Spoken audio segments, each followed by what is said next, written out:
देख रहे हैं डरना मना है। यह कहानी रवि नाम के लड़के की है जो उत्तराखंड से है। यह कहानी तब की है जब मैं अपने नानी के घर छुट्टी मनाने गया था। उस समय मेरी गर्मी की छुट्टियां चल रही थी। मेरे मौसा जी एक डॉक्टर हुआ करते थे। उन्हें रहने के लिए एक क्वार्टर मिला था। वो उस क्वार्टर में दूसरे मंजिल पर रहते थे।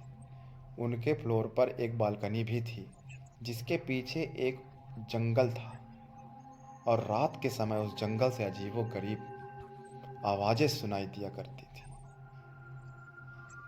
ऐसे ही एक दिन की बात है जब हम सभी खाना खाकर रात में बालकनी में बैठे बातें कर रहे थे कि तभी मेरी मौसी का लड़का हमसे कहने लगा कि किसी में इतनी हिम्मत है कि वो रात के इस समय इस जंगल के अंदर जाए।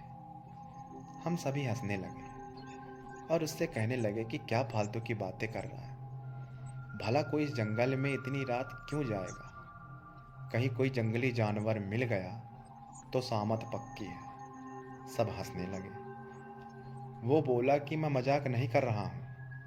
मेरे स्कूल के दोस्त बताते हैं कि एक बार ऐसे ही एक लड़का उस जंगल में चला गया। फिर उसका कभी कुछ पता नहीं चला। गांव के लोग बताते हैं कि उस लड़के को अपने पिता के जंगल में बुलाने की आवाज़ आई थी और वो उनकी आवाज़ के पीछे पीछे उस जंगल में चला गया और फिर कभी किसी ने उसे नहीं देखा। मैं हंसने लगा कि यह तो झूठी कहानी है। अगर वो लड़का लौटा नहीं तो लोगों को किसने बताया कि वह आवाज़ उसके पिता की थी। वो बोला क्योंकि उसके पिता उससे थोड़ी दूरी पर थे और उन्होंने भी यही आवाज़ सुनी थी। मतलब उनको बुलाने की उनकी आवाज़ में कोई उनके बेटे को अपनी पुकार सुना रहा था और अपनी ओर खींच रहा था। जब वे दौड़कर वहां पहुंचे तो उन्होंने देखा कि वहां पर उनका बेटा नहीं था। इसलिए कोई भी उस जंगल की ओर नहीं जाता। मैं अपने चचेरे भाई की यह कहानी सुनकर हंसने लगा कि वाह क्या बात है। जंगल का भूत जो लोगों को गायब कर दे रहा है। फिर हम सभी उठकर टीवी देखने लगे और थोड़ी देर बाद में उस बालकनी में जाकर थोड़ी फ्रेश हवा खाने लगा। रात का समय था। उस जगह अच्छी खासी हवा चल रही थी और मैं उस जंगल की ओर मुंह करके देखने लगा कि आखिर कौन होगा, वो क्या सोच रहा है। कि तभी मैंने अपने चचेरे भाई को उस जंगल के किनारे खड़े देखा। वो मेरी ओर नज़र करके हंस रहा था और मुझसे इशारे में कह रहा था कि तुम भी यहाँ आओ। मैं चौंक गया कि अभी तो टीवी देख रहा था, फिर नीचे कैसे पहुँच गया। मैंने पीछे मुड़कर देखा, वो नहीं था। तो मुझे लगा कि शायद ये नीचे चला गया है और मुझे भी नीचे बुला रहा है। वो अब मुझसे बोला कि अरे देख क्या रहे हो, नीचे आओ, थोड़ा सैर करते हैं। मैंने सोचा चलो थोड़ा घूम ले। तो मैं नीचे जाने के लिए दरवाजे तक गया ही था कि तभी मैंने देखा कि मेरा भाई तो टॉयलेट करके बाहर आया है। यह देखकर मैं सकपका गया। मेरे रोंगटे खड़े हो गए और मैं बस यही सोच रहा था कि अगर ये यहाँ है तो वहाँ नीचे कौन है। मैं उससे बोला कि तुम तो नीचे थे, इस बाथरूम में कब आए। वो बोला कि मैं तो यही था, मैं तो बाथरूम ही गया नहीं।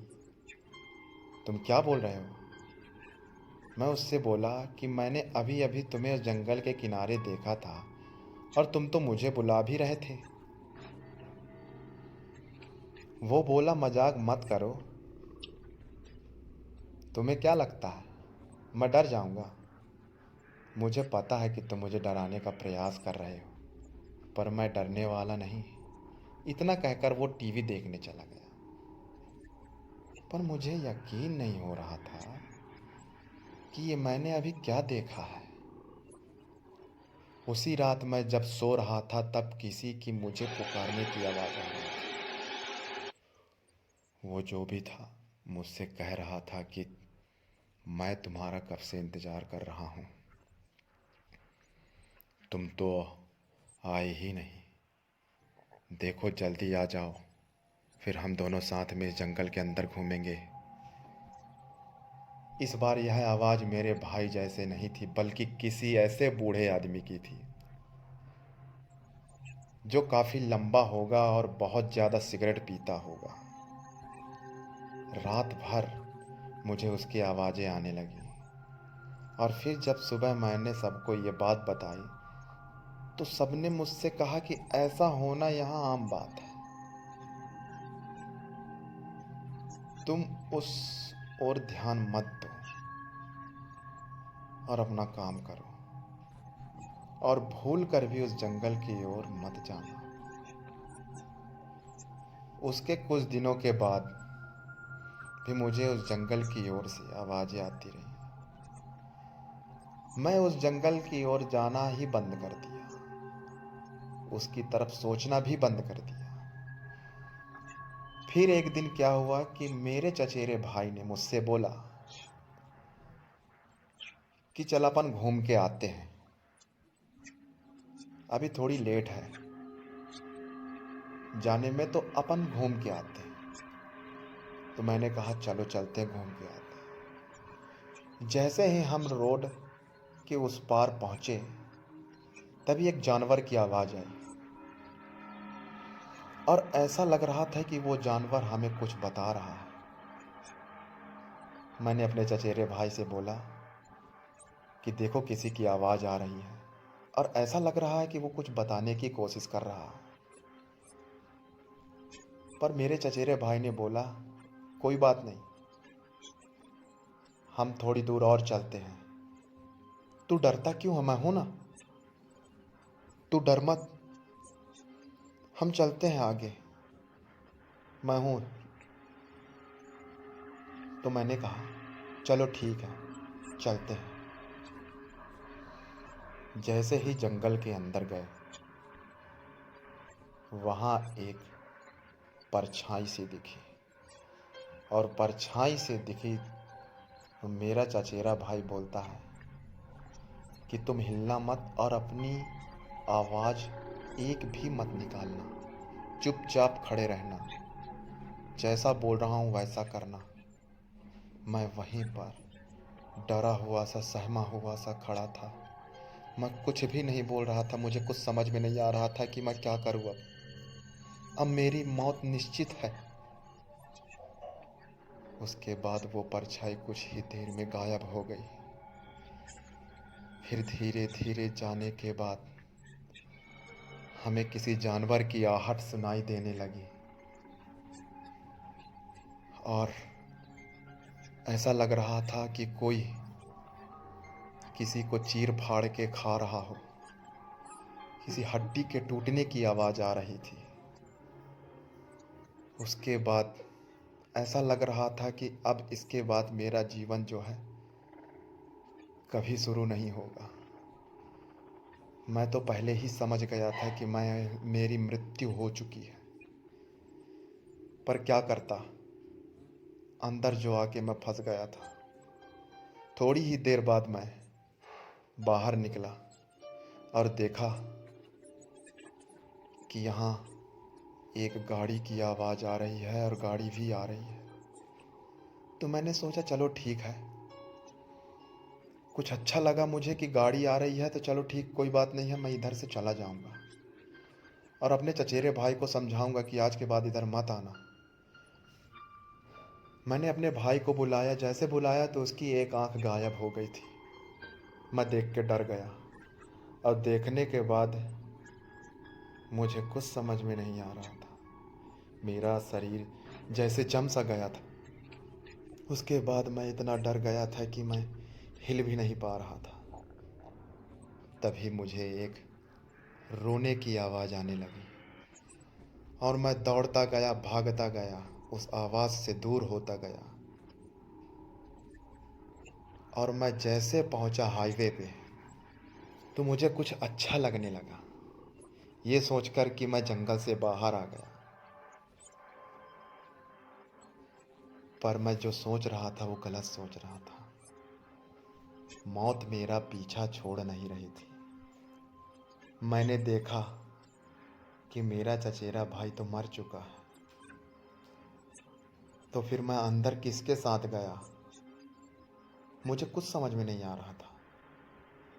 उसके बाद मैंने जैसे ही मुड़ा तो मैं देखा कि मेरा भाई मुझे इशारे करके बुला रहा है और बोल रहा है कि आओ, अंदर बहुत अच्छे लोग हैं, इनसे डरो मत, ये हमें नुकसान नहीं पहुंचाएंगे।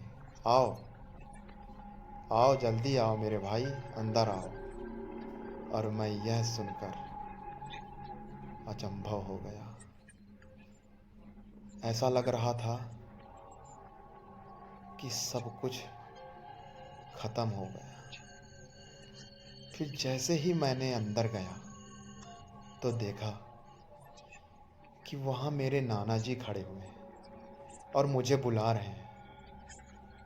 और मेरा दोस्त वहाँ पे खड़ा है जो मेरे साथ आया ही नहीं था। तभी मैं क्या देखता हूँ कि वहाँ पे एक मंदिर है। मैं दौड़ के मंदिर की तरफ भागा और मंदिर के अंदर जैसे गया वैसे ही वहाँ मैं क्या देखता हूँ कि मेरा दोस्त, मेरा भाई, मेरे नाना, मेरे चाचा सब मुझे बाहर से बुला रहे हैं और बोल रहे हैं चलो यहाँ से चलो। और उतने में ही बारिश शुरू हो गई। बारिश इतनी तेजी से हो रही थी कि सब धुंधला सा नजर आ रहा था। मुझे कुछ नजर नहीं आ रहा था और मुझे कुछ समझ नहीं आ रहा था। मैं जैसे ही मंदिर के बाहर गया तो देखा कि वहाँ कोई नहीं था और मंदिर भी गायब हो चुका था।